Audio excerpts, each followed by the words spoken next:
ketiga, saya Nindya Oktaviani Putri dengan NIM 191900019 sebagai pemateri pertama, Buana Elok Pratama dengan NIM 191900027 sebagai pemateri kedua, dan Syakirani Insani Yufarisna dengan NIM 191900053 sebagai pemateri ketiga akan mempresentasikan mengenai teori-teori kebenaran ilmiah. Kebenaran ilmiah. Kebenaran adalah persesuaian antara pengetahuan dan objek. Kebenaran kerap diartikan sebagai kesesuaian antara apa yang sering diklaim sebagai diketahui dengan kenyataan yang sebenarnya. Pendapat ini merupakan pendapat dari Aristoteles. Sementara itu, Bradley dalam artikelnya Kebenaran dalam Perspektif Filsafat Ilmu mengatakan bahwa kebenaran merupakan kenyataan. Sedangkan yang dimaksud ilmiah adalah pengetahuan yang didasarkan atas terpenuhinya syarat-syarat ilmiah, terutama menyangkut teori yang menunjang dan sesuai dengan bukti. Lalu, apa maksud dari kebenaran ilmiah? Jadi, yang dimaksud dengan kebenaran ilmiah adalah kebenaran yang diperoleh secara mendalam berdasarkan penelitian dan penalaran logika ilmiah.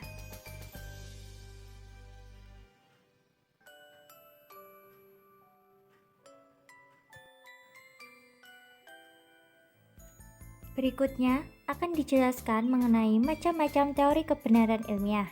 Yang pertama, teori korespondensi, yang kedua, teori koherensi, yang ketiga, teori performatif, yang keempat, teori pragmatisme, dan yang terakhir, agama sebagai teori kebenaran.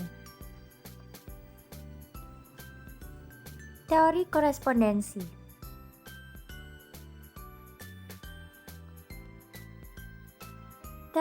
Teori ini kadang disebut dengan the accordance theory of truth. Menurut teori ini, kebenaran adalah kesesuaian antara pernyataan sesuatu hal dengan kenyataan sesuatu itu sendiri.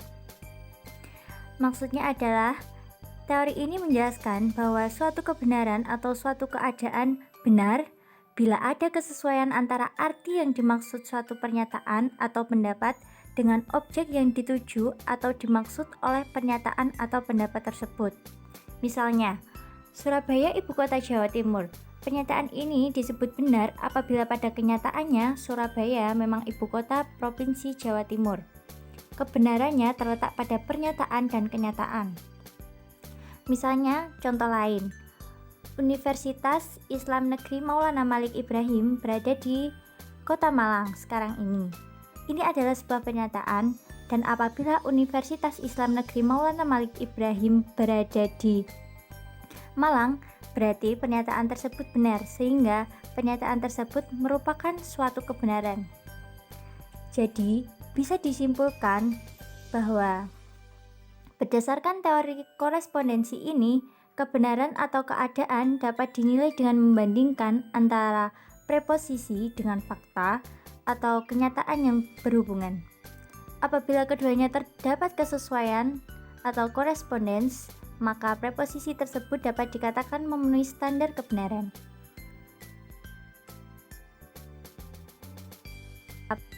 Baik, di sini saya akan melanjutkan presentasi dari Mbak Nindi. Teori yang kedua yaitu teori koherensi.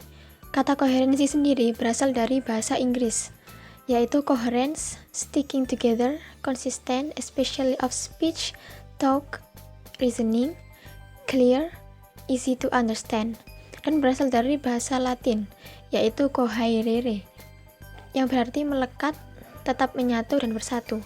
Koherensi berarti hubungan yang terjadi karena adanya prinsip relasi, aturan, dan konsep yang sama.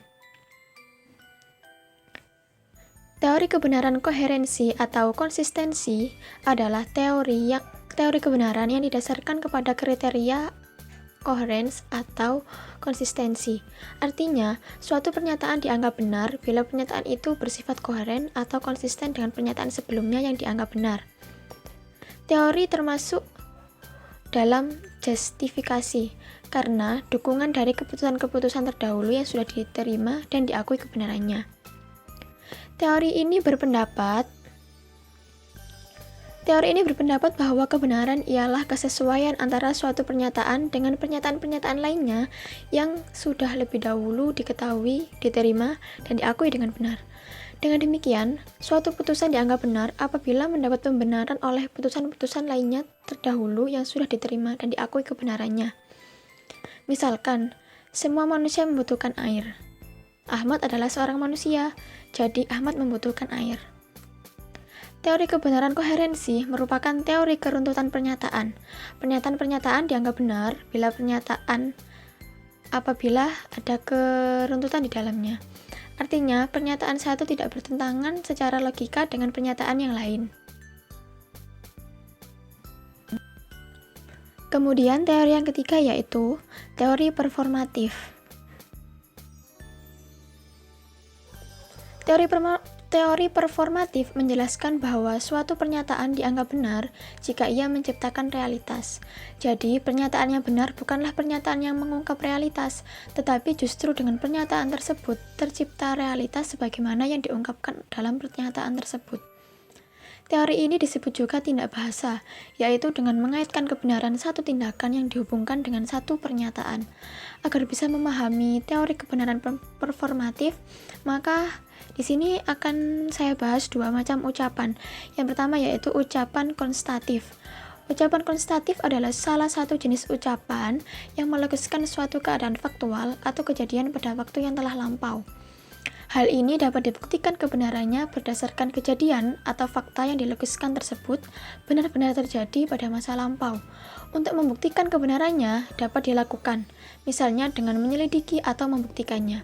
Oleh karena itu, menurut Austin, bahwa ucapan konstatif itu isinya merupakan acuan kejadian atau fakta historis, yaitu kejadian masa lampau yang benar-benar terjadi. Contoh dari ucapan konstatif adalah 1. Undang-Undang Dasar 1945 disahkan pada tanggal 18 Agustus tahun 1945. Kemudian proklamasi kemerdekaan Indonesia terjadi pada tanggal 17 Agustus 1945. Ucapan yang kedua yaitu ucapan performatif. Adalah ucapan yang tidak dapat ditentukan benar atau salahnya di masa lampau, melainkan satu ucapan yang memiliki konsekuensi bagi penuturnya. Contoh ucapan performatif adalah sebagai berikut. Aku berjanji memberikan hadiah kepada saudara jika naik pangkat. Saya mengangkat saudara menjadi dekan Fakultas Filsafat Universitas Gadjah Mada. Ucapan-ucapan seperti itu tidak dibuktikan benar atau salahnya, baik berdasarkan logika atau fakta yang terjadi, melainkan berkaitan dengan layak atau tidak layak diucapkan oleh seseorang. Suatu ucapan performatif akan tidak layak apabila diucapkan oleh seseorang yang tidak memiliki kewenangan dalam pengucapannya. Misalkan ungkapan, saya mengangkat saudara menjadi dekan Fakultas Filsafat Universitas Gadjah Mada. Ucapan ini akan menjadi tidak layak apabila diucapkan oleh mahasiswa atau dosen biasa karena secara formal mereka tidak mempunyai kewenangan dalam mengucapkannya. Saya akan melanjutkan presentasi dari Mbak Elo. Langsung saja, teori pragmatisme. Jadi pragmatisme sendiri itu berasal dari bahasa Yunani, yaitu pragma, yang memiliki arti dikerjakan, dapat dilaksanakan, dilakukan tindakan atau perbuatan. Teori pragmatisme adalah aliran filsafat yang mengajarkan bahwa yang benar adalah segala sesuatu yang membuktikan dirinya sebagai yang benar dengan memperlihatkan kepada akibat-akibat atau hasilnya yang bermanfaat secara praktis. Jadi, segala sesuatu yang benar itu bisa dapat dilihat apabila sesuatu itu dapat bermanfaat secara praktis dalam kehidupan manusia. Dengan demikian, bukan kebenaran objektif dari pengetahuan yang penting, melainkan bagaimana kegunaan praktis dari pengetahuan kepada individu. Kemudian teori pragmatisme memandang bahwa kebenaran suatu pernyataan diukur dengan kriteria apakah pernyataan tersebut bersifat fungsional dalam kehidupan praktis. Dengan kata lain, suatu pernyataan adalah benar jika pernyataan itu mempunyai kegunaan praktis dalam kehidupan manusia.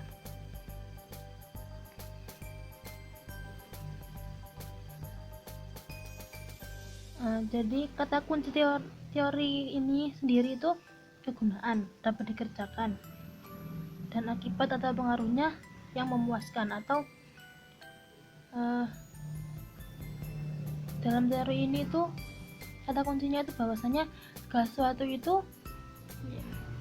sesuatu yang benar itu adalah segala sesuatu yang berfungsi bagi kehidupan manusia. Pada filsafat pragmatisme, dalam pendidikan harus mengajarkan seseorang tentang bagaimana berpikir dan menyesuaikan diri terhadap perubahan yang terjadi dalam masyarakat.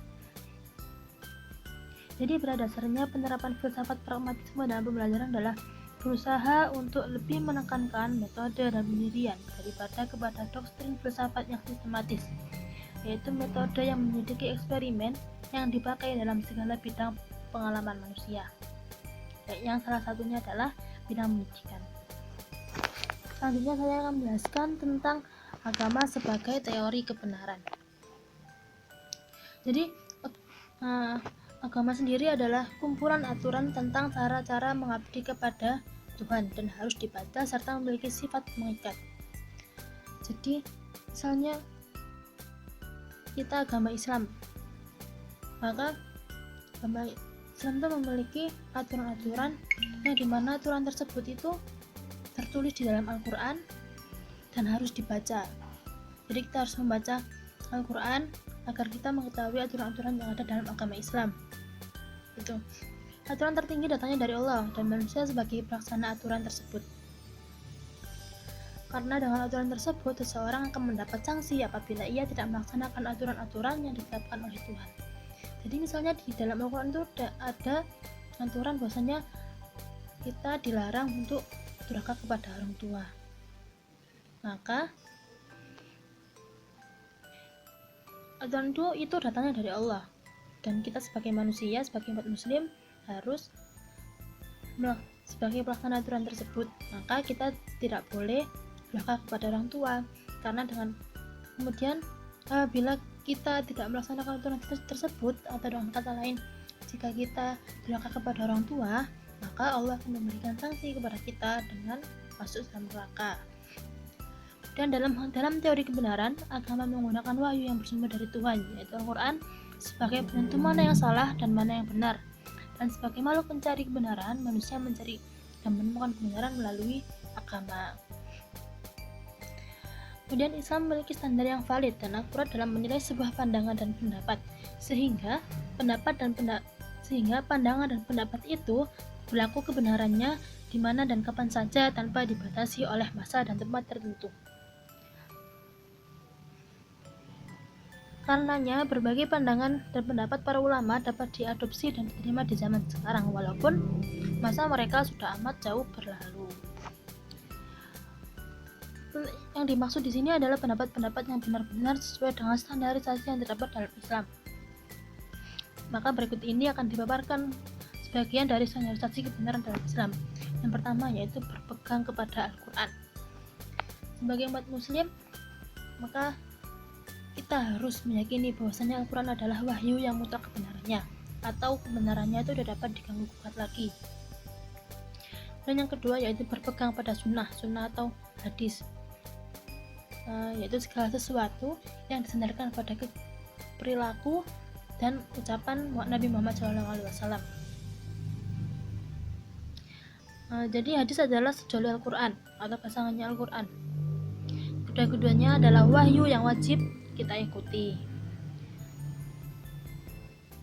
Terdapat firman Allah dalam surat Al-Haqqah ayat 54-56 yang berbunyi, A'udzubillahi minasyaitonirrajim, walau taqawwala 'alaina ba'dal aqawil la akhadna minhu bil yamin thumma laqata'na minhul watin. Yang artinya, seandainya dia Muhammad mengadakan sebagian perkataan atas nama kami, niscaya benar-benar kami pegang dia pada tangan kanannya, kemudian benar-benar kami potong urat tali jantungnya.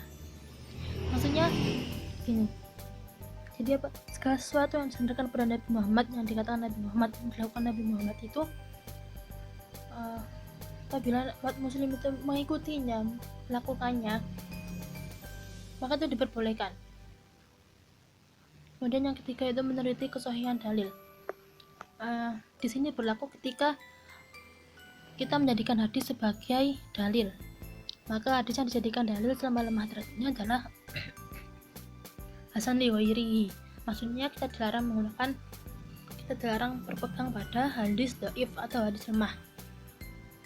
Dan sebaik-baik dalil yang digunakan adalah hadis sahih, di mana hadis sahih adalah hadis yang sudah pasti akan kebenarannya. Karena di antara sebab timbulnya sebuah kesesatan atau bid'ah adalah karena berpegang pada hadis-hadis yang lemah atau palsu. Kemudian yang terakhir adalah kesahihan dalam beristidlal. Tidak sebatas kesahihan dalil, tetapi perlu lagi kesahihan dalam beristidlal ketika mengambil sebuah hukum dari dalil tersebut. Di antara hal yang penting lagi setelah meneliti kesahihan dalil adalah meneliti kesahihan dalam beristidlal, yaitu benar dalam mengambil hukum dari sebuah dalil tersebut. Betapa banyak sekali kelompok sesat yang memutarbalikkan pengertian dalil sahih.